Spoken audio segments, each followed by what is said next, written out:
Franck Tilliez, merci de nous rejoindre. On est ravis de vous retrouver à la Galerne à l'occasion de la parution de votre nouveau thriller Labyrinthe, paru bien sûr aux éditions Fleuve. Labyrinthe, il y a évidemment, oserais-je dire, des liens avec le manuscrit retrouvé.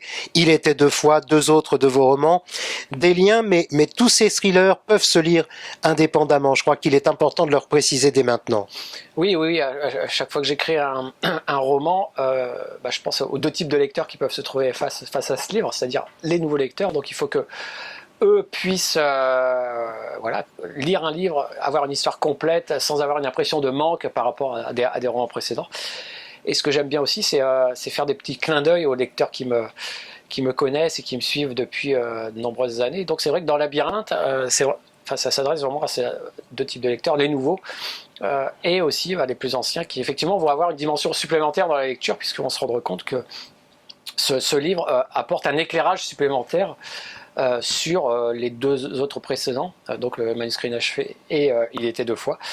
Et en fait, il y a un sentiment de plaisir en plus qui se dégage en se disant, bon, on a l'histoire qu'on lit dans Labyrinthe, mais en plus, il y a une dimension un peu plus grande qui ramène à quelque part cette trilogie autour du personnage de l'écrivain.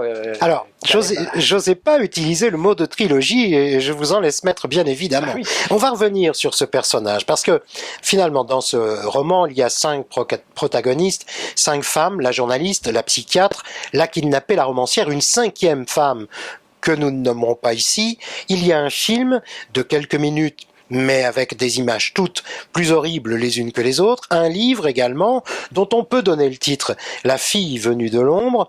Il y a bien sûr d'autres personnages, des gentils, des méchants, et même de très très méchants, mais est-ce que finalement, Franck Tilliez, le personnage le plus dangereux du livre, n'est pas le cerveau ? Oui, c'est alors évidemment parce que c'est un sujet qui me fascine depuis de nombreuses années, le fonctionnement du cerveau, le dysfonctionnement surtout. C'est le dysfonctionnement qui va créer finalement l'histoire. Donc moi je m'intéresse, chaque fois que je fais des recherches, à qu'est-ce qui pourrait se passer si telle ou telle chose fonctionnait mal dans le cerveau. Et donc je me base souvent sur souvent je dirais à chaque fois sur des dysfonctionnements réels qui existent vraiment, qui ont été constatés, qui ont été documentés. Alors, des cas très rares, évidemment, que les gens ne connaissent pas, parce que c'est ce qui fait un peu l'intrigue du roman. Donc voilà, le cerveau est au cœur de nombre de mes livres, et surtout au cœur de Labyrinthe. D'ailleurs, ce titre, Labyrinthe, quand on regarde un peu un cerveau, même d'un point de vue visuel, il y a quand même une forme un peu labyrinthique, avec les circonvolutions. Et donc c'est vrai que c'est peut-être le personnage entre guillemets le plus inquiétant de ce livre, parce qu'un cerveau qui fonctionne mal, un cerveau qui vous trompe, peut-être ça fait frissonner, et puis ça nous fait soulever plein d'interrogations à nous-mêmes, puisqu'évidemment on a un cerveau, si on est normalement constitué, donc on peut se dire, bon, si notre cerveau fonctionne mal, ça pourrait mal se passer. Je confirme, ça amène pas mal d'interrogations, parce qu'effectivement, en lisant toutes ces choses, et dont on sait que ça part effectivement sur des bases réelles, véritables, on se dit quand même qu'on est plus que jamais perfectible, enfin que j'allais dire, tout ce que l'on est, tout ce que l'on ressent, ça tient quasiment qu'à un fil. Oui, ça dépend de très très peu de choses. Ce qui va constituer, par exemple, une maladie mentale chez quelqu'un, ou qui va faire qu'une personne va avoir un parcours normal et une autre va se mettre à passer à l'acte et à commettre des actes abominables. Moi, c'est ce qui m'intéresse, c'est d'essayer de comprendre d'où ça vient. Est-ce que ça vient de la société? Est-ce que ça vient de l'éducation? Et surtout, d'où ça vient dans le cerveau? C'est-à-dire, est-ce que le cerveau, finalement, à partir du moment où il se met à mal fonctionner, peut récupérer toute la responsabilité des actes? Enfin, c'est des choses qui sont importantes. Et le cerveau, on se rend compte finalement au fil des années, on commence à vraiment bien le connaître. On connaît sa cartographie, on sait ce qui crée telle maladie mentale, telle autre maladie mentale, on sait exactement où ça se passe. Mais en fait, on se rend compte que plus on le connaît, et moins on le connaît, tellement il est encore mystérieux, tellement il est incroyable. On parle beaucoup d'ordinateurs, de puissance informatique, on est encore très très loin d'avoir un ordinateur capable d'être aussi puissant et de faire autant de calculs qu'un cerveau humain. Et donc voilà, c'est toute cette partie encore dans l'ombre qu'on ne peut pas expliquer, enfin, qui moi m'intéresse. J'espère d'ailleurs qu'il restera encore des mystères évidemment dans les recherches sur le cerveau, parce que c'est aussi bien, même pour nous les êtres humains, d'avoir encore une partie inexplorée. Oui, de notre vie, de notre humanité qui est encore mystérieuse et inexplorée.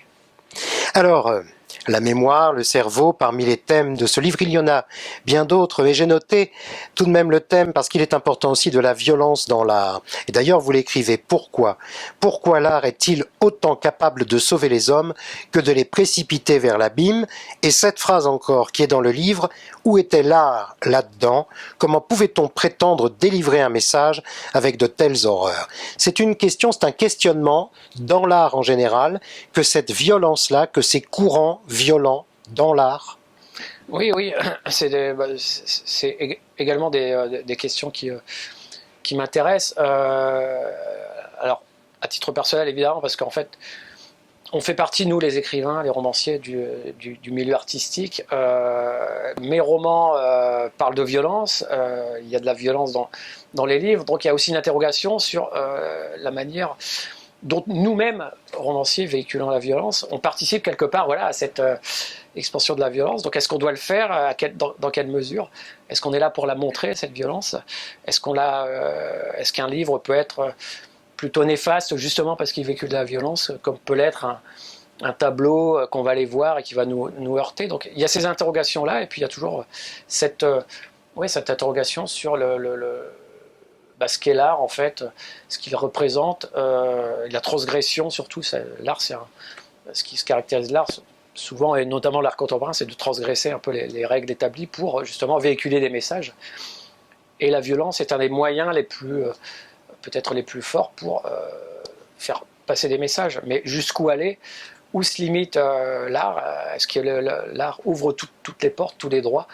Donc ça, c'est des questionnements qui m'intéressent. C'est vrai que dans le livre Labyrinthe, j'explore des dimensions, tout ce qui est art corporel notamment, des dimensions de l'art qui peuvent vraiment heurter, et sur lesquelles on s'interroge. C'est-à-dire, vous l'avez dit dans la question, est-ce que c'est vraiment de l'art de voir ça, et est-ce que le message atteint bien son but ? Alors, revenons à votre personnage, Caleb, que vous avez évoqué tout à l'heure. Est-ce que, comme votre personnage, Caleb, mais sans en avoir la cruauté, je précise, tout de même, Franck, Tilliez, oui, heureusement, vous, je cite, vous bâtissez les intrigues par couches successives, renforçant semaine après semaine leur structure narrative. Je cite cette phrase, elle est dans le livre, et elle concerne Caleb, justement. Oui, elle concerne Caleb, et en fait, c'est finalement une phrase qui pourrait s'appliquer à moi, c'est-à-dire que pour décrire la partie technique de la manière dont fonctionne cet écrivain, je me suis inspiré sur moi-même.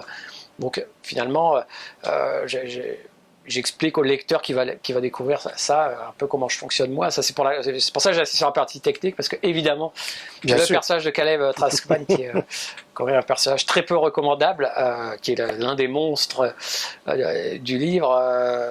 Il est très différent, il est parcouru par les démons, il va très très loin dans la violence, et c'est aussi ce qui le rend finalement intéressant, parce que on s'interroge toujours aussi, encore une fois ça revient là, c'est-à-dire pourquoi il est comme ça, ce personnage, qu'est-ce qui fait qu'à un moment donné il bascule dans cette violence, est-ce que c'est lié à des démons intérieurs, est-ce que c'est lié à son enfance, donc tout ça j'essaye aussi de l'expliquer dans le roman. Dernière question, Franck Tilliez, pour terminer cet entretien, un thriller. C'est une espèce de jeu qui s'installe entre le lecteur et l'auteur ? Ah oui, à 100%. Et vraiment, dans celui-là, c'est presque ce qui a dominé l'écriture, c'est-à-dire que ça fait quasi 20 ans que j'écris des livres, autour du suspense, autour du roman policier, autour du thriller. Et les lecteurs lisent ce genre-là parce qu'ils adorent enquêter, ils adorent participer. C'est une lecture vraiment active. Ça veut dire qu'ils sont à côté de Charcot quand Charcot est là ? Oui, ils sont à côté de lui, ils se mettent à la place des personnages, et puis ils essayent finalement d'être plus forts que l'auteur lui-même. C'est-à-dire qu'ils savent que l'auteur essaye de les piéger avec des fausses pistes, avec va pointer des directions, alors il va pointer la droite alors qu'il faut regarder la gauche. Donc les lecteurs aguerris le savent, ils se disent ah là mais l'auteur, j'ai repéré son petit manège, il essaie de m'avoir. Et moi-même, connaissant les lecteurs, je sais qu'ils vont penser ça, donc j'anticipe. C'est un peu vraiment comme aux échecs, c'est-à-dire de se dire mon adversaire va jouer tel coup, donc moi je vais en jouer un autre. Et je sais que voilà, ça apporte, je veux dire, au-delà de l'histoire, qui est déjà une bonne histoire, ça apporte une dimension supplémentaire qui rend finalement cette lecture très participative et puis vraiment ludique, un peu comme un labyrinthe qu'on essaye de résoudre, en fait, c'est un peu ça. Vraiment, la dimension de labyrinthe, elle s'applique très très bien à ce roman. Merci Franck. Merci, c'était un plaisir.